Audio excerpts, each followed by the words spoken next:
German people during the war. And here we're talking about in the summer of 1944 is when that happened. So the German people were not for this war. To me, that was one of the smoothest landings. Even it was better than commercial. It was very smooth, very smooth. In fact, I told the pilot that this is one of the smoothest I've ever been in, better than ones that I did, believe me. Well, you know, in any perspective, any landing you can walk away from is a good one. This is true, this is true, yes. Yeah. What were your fondest memories, or any that came to mind for you in the air when with the sound and everything? I think it was being back, I was not the radio operator, but I sat in the radio operator's seat. And I think really that was one of the biggest. That and seeing the ball turret. I was always concerned with the ball turret gunner being able to get out if something happened. I always was concerned about that. And for when we got hit, one of the first things I said on the intercom was get Vasilik, his name was Steve Vasilik, out of that turret. But I think that, and also then the radio compartment, we had a very good radio operator, and we had a good crew, but we were good friends. And I think those are the two nostalgic things that happen today. The thing, the ball turret, because of what a horrible place that is, because you have to, when you're sitting in the ball turret, you're in a fetal position, and you have the machine gun controls between your knees, and of course you can move the turret around with the electronic things on the gun sight, on the handles.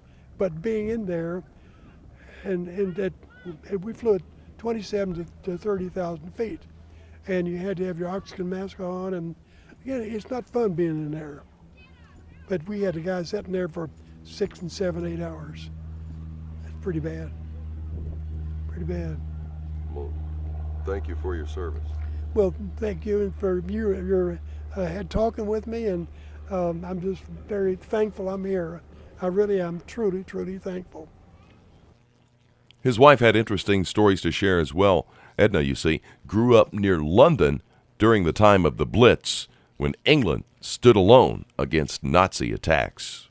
We did live near an airport that was for Spitfires, and most of the Polish Air Force who had escaped Poland, they flew Spitfires from that base. And we would see them leaving. We didn't actually see them take off, but we could see them leaving. That Northolt Airport was just, as the crow flies, about 15 minutes from where we lived. We spent a lot of time in our shelter that was in the back garden.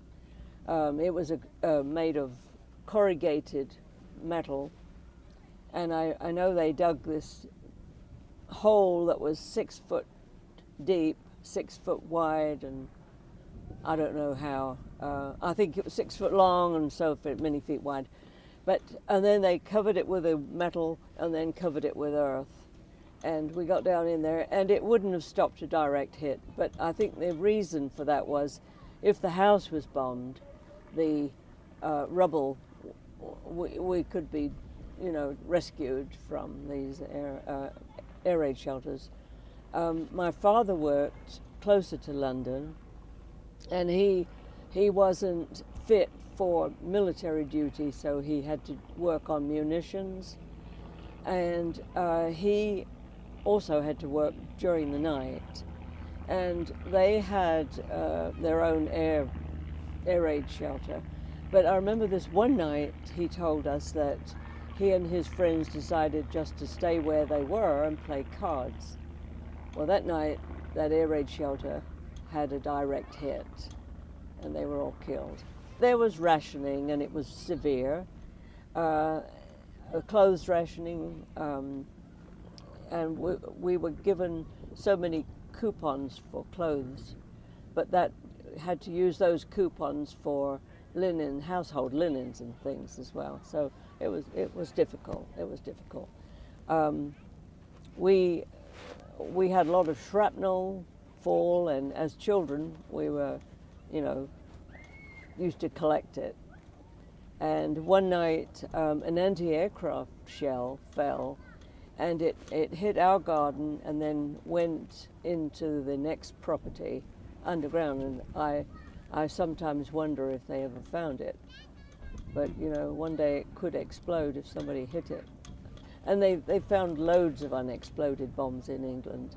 They were looking for North Hull Airport, and I read that the airport was camouflaged so well that it was difficult even for Allied pilots to find it. So that made it quite something. But so the Germans couldn't find it, but any green area around they bombed. And we had this very large park at the top of our avenue, and they dropped big bombs on it, like oil bombs and high explosive, really big bombs. Well, they made these huge craters, and then in the winter, they would fill with some water and freeze, and so we would slide on it. We used to have fun as children. But there was always the fear of having to use our gas mask, but thank God we didn't have to. And we did have to carry it with us all the time, everybody, all adults, children, everybody. You carried your gas mask with you. And in school, we spent a lot of time in the air raid shelter. We lost a lot of education. In fact, at the beginning of the war, the schools were closed. And then they opened every other day. Some children went this time, some children went that time. So that cut down on our education too. And a lot of children were evacuated from the London area, but I lost my older sister at the beginning of the war, traffic accident. My brother in, 41, he became 18 years old and was drafted. And after his training, he was sent to India, and he was there for the whole rest of the war. He didn't come home until 1946. That was when we saw him again. And of course he'd changed, he'd grown into a man. And then, so my mother, she was just alone with me and my younger sister. And she said she didn't want us to be evacuated because she would have been alone. So we stayed with her, and it was a good thing we did because our house wasn't touched, thank God. There were lots of incendiary bombs around, but they didn't touch our house. When the war ended, finally, when it did end, that night, it was just wonderful. Airplanes came overhead with lights on. And then my mother, being the practical type, she said, all this time and we could have slept in our own bed. Well, it was an amazing event at the Perry Houston County Airport, and you can learn a lot more there about flying, not only during their open house, but year-round. I want to thank again Airport Manager Patsy Groff and the Collins Foundation for allowing me to tag along on the flight on the B-17. Thank you for watching, and remember, if you have a destination or spot in Georgia you would like to see featured, well, just let me know. You can reach me at 478-923-3416 or by email at toddwilson@warnerrobbinspatriot.com. You can check out our photos from all of the stops on our Facebook page. And until next time, I'm Todd Wilson, and we will see you somewhere out there in the Peach State.